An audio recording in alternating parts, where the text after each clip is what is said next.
बड़ी खबर के साथ में शुरुआत करेंगे जागो भारत की। झारखंड में ईडी का नोटिस। झारखंड से बड़ी खबर है, कांग्रेस विधायकों को नोटिस भेजा गया। 2 सप्ताह बाद ईडी ने पूछताछ के लिए बुलाया। कांग्रेस विधायक अंबा प्रसाद को नोटिस, पूर्व मंत्री योगेंद्र साव को नोटिस, अंकित राज को भी ईडी का नोटिस। तो देखिए, कांग्रेस के इन विधायकों की मुश्किलें बढ़ती नजर आ रही। ईडी का नोटिस, जिनमें अंबा प्रसाद का नाम है, इनको नोटिस हुआ है। पूर्व मंत्री योगेंद्र साव का नाम है, जिनको नोटिस हुआ है। और तीसरा नाम है अंकित राज, जिनको ईडी का नोटिस जारी हुआ है। तो ये बड़ी खबर है इस वक्त की। और झारखंड में कांग्रेस विधायकों को ईडी का नोटिस जारी हुआ है, यानी वहां पर अब जांच पड़ताल शुरू होगी। ईडी उनसे सवाल जवाब करेगी। 2 सप्ताह बाद ईडी ने उनको पेश होने के लिए कहा है। समन के तहत उनको पेश होने के लिए कहा है कि आप आइए और इन सवालों का जवाब आपको देना होगा। पूर्व मंत्री योगेंद्र साव को नोटिस हुआ, अंकित राज को भी ईडी का नोटिस जारी हुआ है। तो एक खबर झारखंड से है, जहां पर कांग्रेस के विधायकों की मुश्किलें बढ़ती हुई नजर आ रही, क्योंकि ईडी ने भेजा है उनको समन, उनको नोटिस। 2 सप्ताह बाद ईडी ने पूछताछ के लिए बुलाया है। 2 सप्ताह बाद ईडी ने बुलाया। कांग्रेस विधायक अंबा प्रसाद को नोटिस हुआ है। ये पूर्व मंत्री योगेंद्र साव का भी इसमें नाम है, जिनको नोटिस हुआ है। अंकित राज को भी ईडी का नोटिस। झारखंड से खबर है, झारखंड में भी ईडी हो गई है एक्टिव, और इसी के तहत में कांग्रेस के विधायकों को नोटिस हुआ है जारी, और 2 सप्ताह बाद ईडी ने पूछताछ के लिए बुलाया है।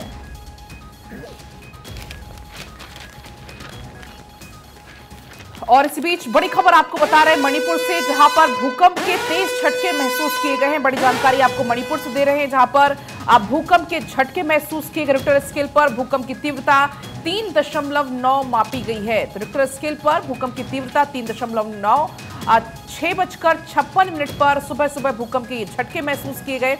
हालांकि भूकंप का केंद्र कहां रहा, कितनी गहराई में रहा, इसकी फिलहाल अभी जानकारी नहीं है।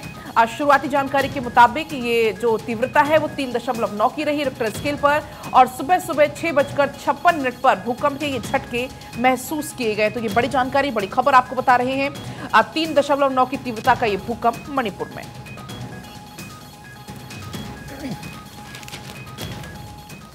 और अब बात पेपर की खबरों की करते हैं, बढ़ते हैं आगे। बीते 4 साल में 4,500 लोगों को दी गई नागरिकता। गृह मंत्री अमित शाह ने इसकी जानकारी दी। हिंदू, बौद्ध, सिख, जैन समुदाय के लोगों को दी गई है भारतीय नागरिकता। देखिए, तमाम आप अखबार उठा ले, कल अमित शाह का इंटरव्यू सामने आया था और उन्होंने साफ शब्दों में कहा है कि CAA वापस नहीं लिया जाएगा। कहा, राज्यों के पास कानून लागू करने से इनकार करने की शक्ति नहीं है। और साथ ही साथ उन्होंने ये भी कहा, नए नागरिकों के अधिकार हर भारतीय जितने या पूछे जाने पर CAA के तहत उन्होंने कहा कि नागरिकता हासिल करने वालों की पहचान अलग होगी या फिर वे भी भारत के दूसरे नागरिकों की तरह समान अधिकार के साथ रहेंगे। ये सवाल उनसे पूछा गया तो गृह मंत्री अमित शाह ने साफ शब्दों में कहा कि इन सभी शरणार्थियों को भारत के हर नागरिक की एक के जितना ही अधिकार होगा और वे चुनाव लड़ सकते हैं। कल गृह मंत्री की तरफ से साफ कह दिया गया कि किसी की नागरिकता नहीं जाएगी, भ्रम ना फैलाया जाए, क्योंकि कुछ विपक्षी पार्टी ऐसा कर रही है। आगे बढ़ते हैं। अश्लील कंटेंट पर सरकार का एक्शन। 18 OTT और 10 ऐप ब्लॉक किए गए। 57 सोशल मीडिया हैंडल्स भी ब्लॉक किए गए हैं। तो अश्लील कंटेंट इन प्लेटफॉर्म के जरिए परोसा जा रहा था, जिस पर सरकार की तरफ से बड़ा एक्शन लिया गया है। 57 सोशल मीडिया हैंडल्स ब्लॉक किए गए हैं सरकार की तरफ से। इसके अलावा 18 OTT और 10 ऐप भी ब्लॉक किए गए हैं। पूजा, चलिए आगे बढ़ रहे हैं और बात होगी जो नए चुनाव आयुक्त नियुक्त किए गए हैं उनकी। दिल्ली से यह खबर है, ज्ञानेश और सुखबीर चुनाव आयुक्त बने हैं। नोटिफिकेशन जारी हुआ। नेता विपक्ष अधीर रंजन ने इस पर असहमति जताई। गुरुवार सुबह मीटिंग के बाद ही बता दिया था। पूर्व IAS अफसर ज्ञानेश कुमार, सुखबीर संधू चुनाव आयोग में नए चुनाव आयुक्त चुने गए। तो देखिए, ज्ञानेश कुमार और सुखबीर संधू देश के नए चुनाव आयुक्त होंगे।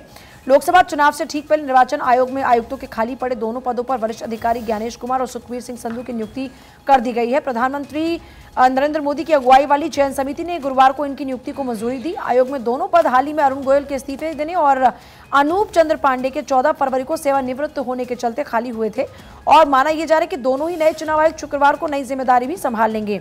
चुनाव आयुक्त की नियुक्ति करने वाली समिति में प्रधानमंत्री मोदी के अतिरिक्त विपक्ष की सबसे बड़ी पार्टी के नेता के तौर पर अधीर रंजन चौधरी और कानून मंत्री अर्जुन राम मेघवाल शामिल थे। मुख्य चुनाव आयुक्त और चुनाव आयुक्त की नियुक्ति से जुड़ा नया कानून बनने के बाद समिति ने यह पहली नियुक्ति की है। तो ये अपने आप में देखिए बहुत ही खास है, क्योंकि अब 2024 का चुनाव सर पर है और माना यह जा रहा है कि लगभग इसी हफ्ते में जो तारीख है उनका ऐलान हो जाएगा। और अब ऐसे में जब तारीखों का ऐलान होना है तो ये प्रोसेस पहले पूरा होना इंपॉर्टेंट है। पलक, चलिए और अब आगे बढ़ेंगे। बात होगी एक देश एक चुनाव यानी कि वन नेशन वन इलेक्शन की बात होगी। कोविंद कमेटी ने राष्ट्रपति को रिपोर्ट सौंप दी है। कांग्रेस समेत 4 पार्टियां विरोध में। हाईकोर्ट के 3 पूर्व मुख्य न्यायाधीश भी इसके खिलाफ। 32 पार्टियों ने एक साथ चुनाव कराने का समर्थन इसमें किया। 15 पार्टियों ने इसका विरोध किया है। 15 पार्टियों ने हालांकि इसका जवाब नहीं दिया, लेकिन तस्वीर आपकी टीवी स्क्रीन पर है। आज जब इसकी रिपोर्ट सौंपने के लिए राष्ट्रपति के पास पहुंचे, दरअसल इस पूरे मामले में क्या होगा आगे, मतदाता एक ही दिन सांसद विधायक अपना चुन सकेंगे, लेकिन कब से लागू होगा फिलहाल ये तय नहीं है। लेकिन इसके फायदे और नुकसान क्या होंगे वो आप जल्दी से जान लीजिए।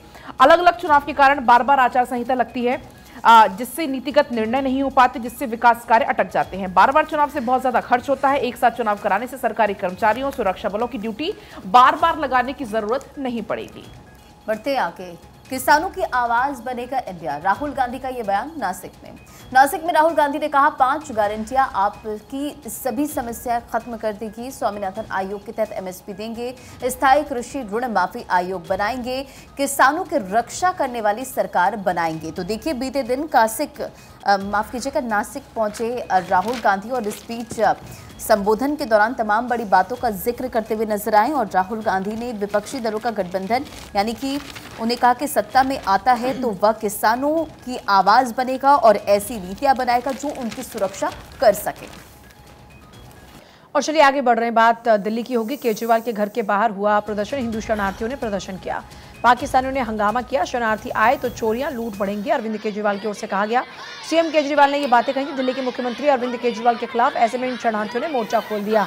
आज कुछ पाकिस्तानियों ने यहाँ पर प्रवेश किया है। ये बात अरविंद केजरीवाल की ओर से की थी और उन्होंने कहा कि मेरे घर के सामने प्रदर्शन और जिस तरीके से लगातार नारेबाजी की जा रही है, हुड़दंग किया गया। दिल्ली पुलिस ने उन्हें पूरा सम्मान और संरक्षण दिया। भाजपा ने समर्थन किया। दरअसल केजरीवाल के सीए पर दिए गए बयान से हिंदू शरणार्थी काफी खफा है। उन्होंने उनके आवास के सामने खूब विरोध प्रदर्शन किया। ये तस्वीरें कल की आप लगातार देख रहे हैं, जहां पर हिंदू शरणार्थी अरविंद केजरीवाल के आवास के बाहर पहुंच गए और जमकर नारेबाजी शुरू कर दी। दरअसल सरकार की ओर से जो सीएए को लागू किया गया है, उसके बाद से एक तरफ जहां हिंदू शरणार्थी जो है वो बेहद खुश है, चाहे वो पाकिस्तान से आए सही, चाहे अफगानिस्तान या बांग्लादेश से आए सही, उनको एक तरफ जहाँ खुशी है कि भारत की नागरिकता अब उनको हासिल होगी। और ऐसे में भारत के नागरिक होने के बाद उनको तमाम जो सुविधाएं हैं और जो भारत में तमाम बाकी के नागरिकों को हक है वो भी उनको मिलेंगे। उनकी खुशी का ठिकाना ना। लेकिन इस बीच अरविंद केजरीवाल के बयान ने इन लोगों में नाराजगी पैदा कर दी। नाराजगी इतनी कि सीएए पे एक तरफ ये खुश है और दूसरी तरफ अरविंद केजरीवाल के इन बयानों को लेकर नाराजगी जाहिर करते हुए बच्चे भी नजर आ रहे हैं। तो यहाँ पर काफी ज्यादा तादाद में कल लोग पहुंचे और जमकर अरविंद केजरीवाल के आवास के बाहर प्रदर्शन किया। और अब चलिए आगे बढ़ेंगे। सुप्रीम कोर्ट का स्टेटमेंट आपको बताएंगे। लिख कर दें, शरद का फोटो इस्तेमाल नहीं करेंगे, अजीत पवार गुट से कहा गया है। अब आप अलग पार्टी हैं, सुप्रीम कोर्ट ने यह साफ कर दिया है। अपनी पहचान भी आप बनाएं, सुप्रीम कोर्ट ने यह साफ साफ कह दिया और कहा है कि अब आप लिख कर दें कि अब आप शरद का फोटो इस्तेमाल नहीं करेंगे। अजीत पवार गुट से यह साफ तौर पर कहा गया कि अब आप अलग पार्टी, आप अपनी एक अलग पहचान बनाइए। बढ़ते खबरों में आगे, टीएमसी सांसद अर्जुन सिंह करेंगे बीजेपी ज्वाइन और आज कर सकते हैं बीजेपी ज्वाइन। इस बार ममता ने टिकट काटा और इसके बाद बीजेपी ज्वाइन करने की यह खबर और इसका जवाब जनता देगी। अर्जुन सिंह का यह बयान सामने आया। लोकसभा चुनाव से पहले तृणमूल कांग्रेस यानी कि टीएमसी को एक बड़ा झटका लगा है।